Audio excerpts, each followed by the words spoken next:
గుడివాడలోని Gudlavalleru engineering కళాశాలలో బాలికల hostel వాష్రూమ్లో ఈ సీక్రెట్ కెమెరాలను పెట్టి అక్కడ దృశ్యాలను రికార్డ్ చేసి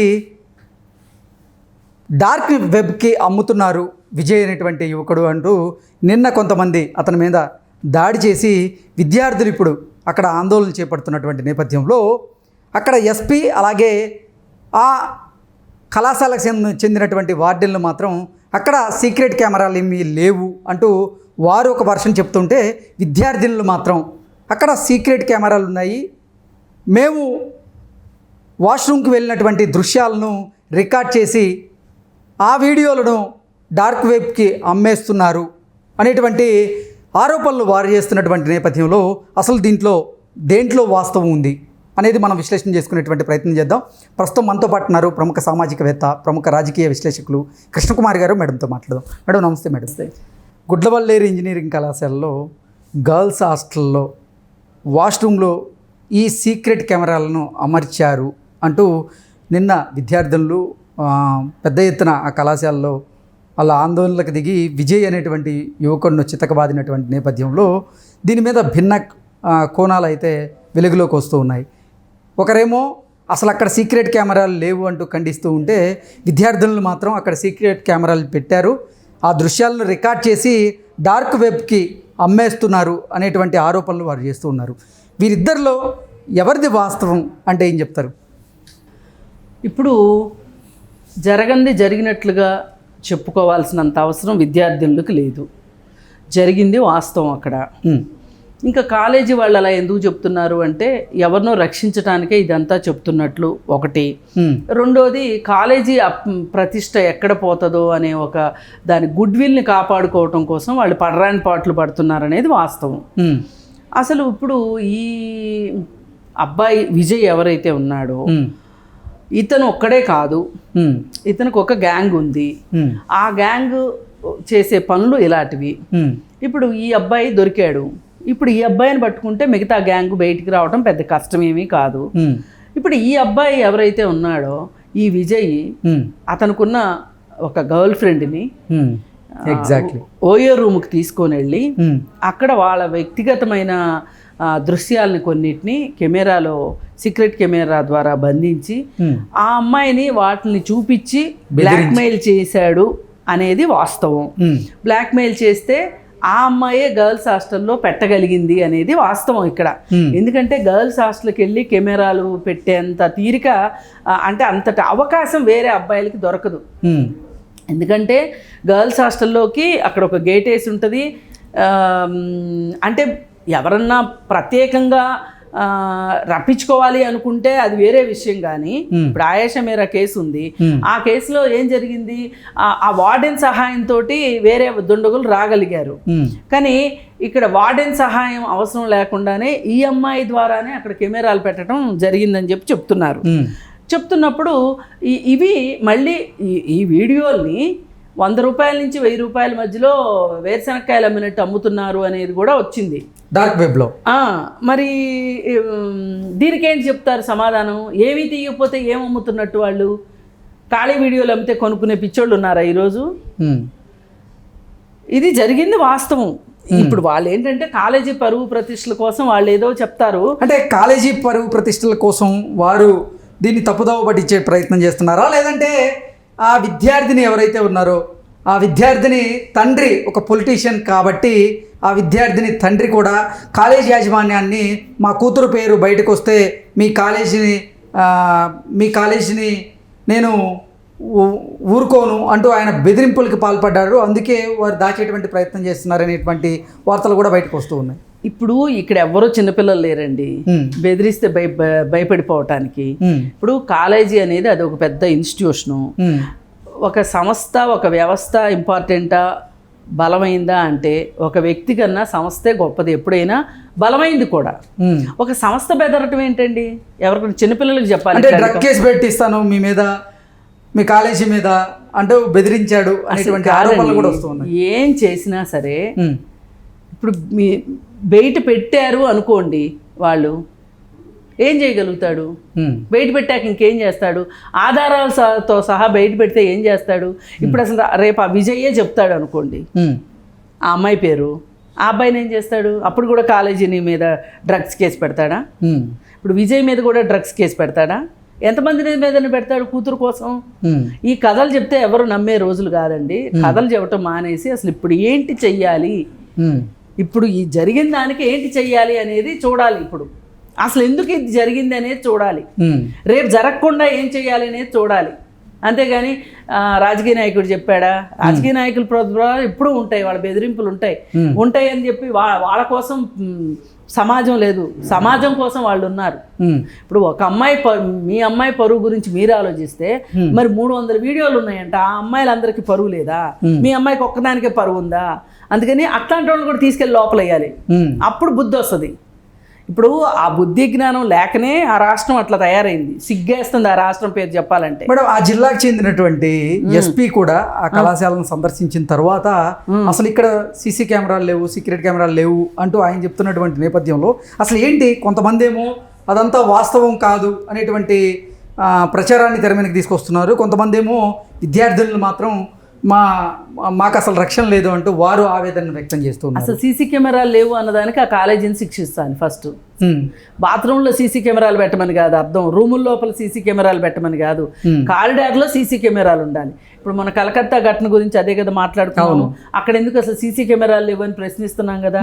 ఇప్పుడు ప్రతి వాళ్ళు అడుగుతుంది ఏంటి, ఏదైనా ఒక నేరం జరిగే ముందు ఆ నేరాన్ని ఆపలేదు కానీ సీసీ కెమెరా జరిగిన తర్వాత రుజువు కోసం. ఇప్పుడు తెలివైన దొండ కూడా వచ్చాడు అనుకోండి, సీసీ కెమెరా ఆపి నేరం చేస్తాడు. అంతేగా నేరం అయితే ఆగదు కదా. కాబట్టి తెలివి తక్కువ వాళ్ళు వస్తేనే దొరుకుతారు, అది వేరే విషయం. ఎన్ని కెమెరాలను ఆపగలుగుతాడు? ఒక చోటకైతే ఒక చోట అయినా దొరుకుతాడు కదా. అందుకని సీసీ కెమెరాల వల్ల ఉపయోగం ఉంది, కానీ సీసీ కెమెరా వల్ల నేరం ఆగదు, నేర నిరూపణకు మాత్రమే పనికొస్తుంది. ఇప్పుడు మనం కోరుకునేది ఏంటి అంటే ఈ జరిగిన దానికి న్యాయం కావాలి, జరగకుండా ఉండటానికి ఏం కావాలి అనేది మనం మాట్లాడుకోవాలి. ఇప్పుడు ఎస్పీ ఏం చెప్పాడు? ఇప్పుడు ఎస్పీ నిజంగానే అక్కడ కెమెరాలు ఉన్నాయి జరిగింది అంటే పిల్లల్లో ఇంకా ఆందోళన పెరుగుతుంది కదా, అందుకని అలాంటి స్టేట్మెంట్ ఇచ్చాడేమో. ఇప్పుడు అంతమంది ఆ వీడియోలు కొనుక్కున్న తర్వాత ఏ ఒక్కళ్ళ దగ్గర దొరకబట్టే కదా ఈ విషయం అసలు బయటకు వచ్చింది.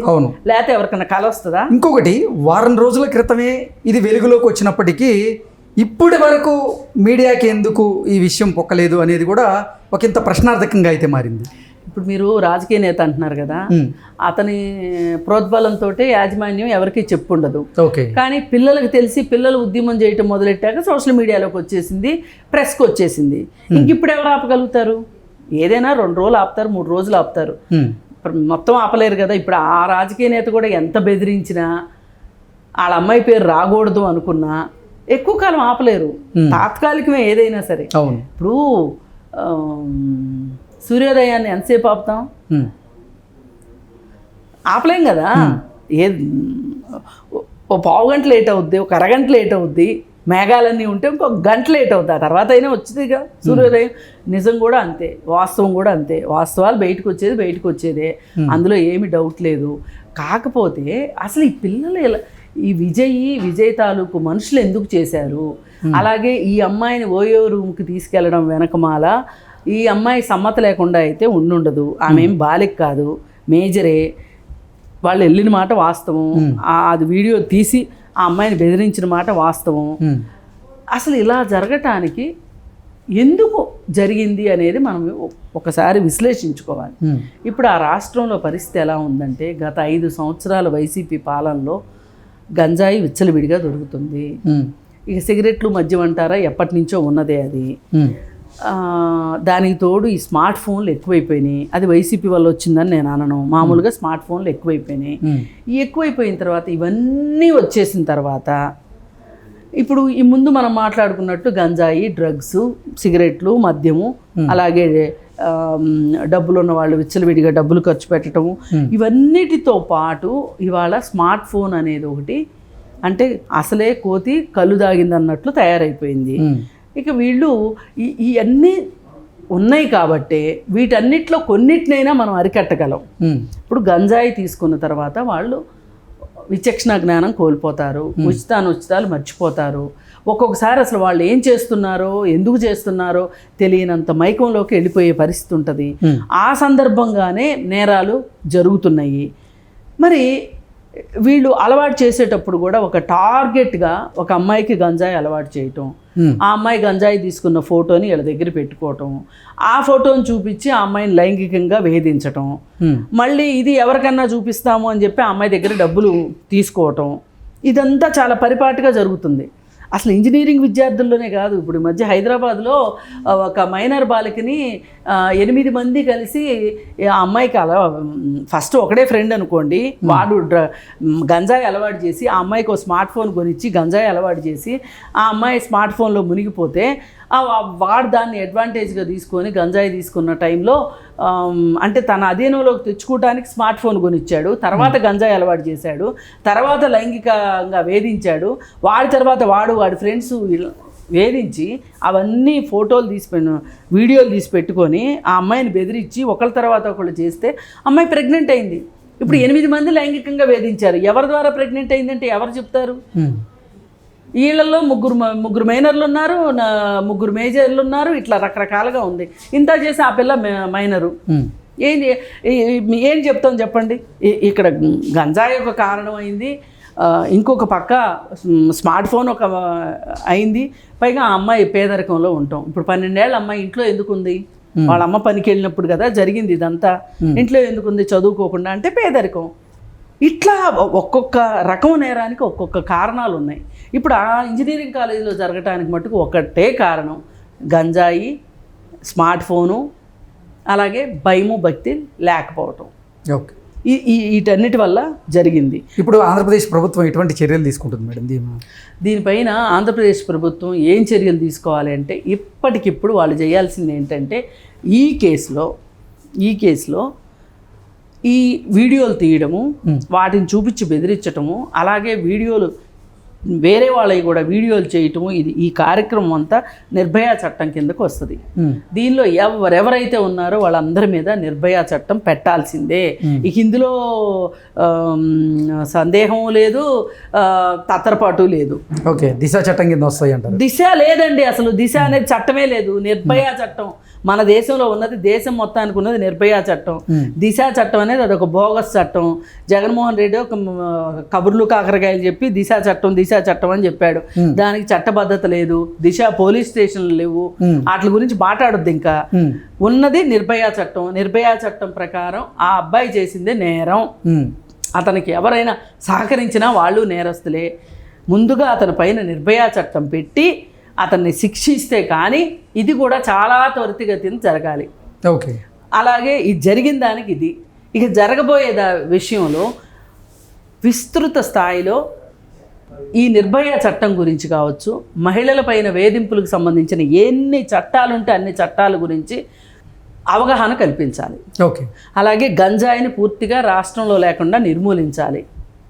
అలాగే విద్యార్థుల్ని, మరీ ముఖ్యంగా ఇంజనీరింగ్ విద్యార్థుల్ని, అసలు ఈ ఇంజనీరింగ్ విద్యార్థులు చదువుకోవటానికి వస్తున్నారా, నేరాలు చేయటానికి వస్తున్నారా, అసలు ఎందుకు ఇంజనీరింగ్ విద్యార్థులు ఇంత నిర్లక్ష్యంగా ఎందుకుంటున్నారు అనే దాని మీద వాళ్ళ మీద స్పెషల్ ఫోకస్ పెట్టి వాళ్ళకి ఒక పర్సనాలిటీ డెవలప్మెంట్ గురించి చెప్పటమా, వ్యక్తిత్వం గురించి చెప్పటమా, వాళ్ళ మీద ఒక స్పెషల్ డ్రైవ్ చేయాలి ఇంజనీరింగ్ స్టూడెంట్స్ మీద చేసి, పైగా ప్రభుత్వం ఊరుకోదు అనే ఒక సంకేతాన్ని ఇవ్వాలి.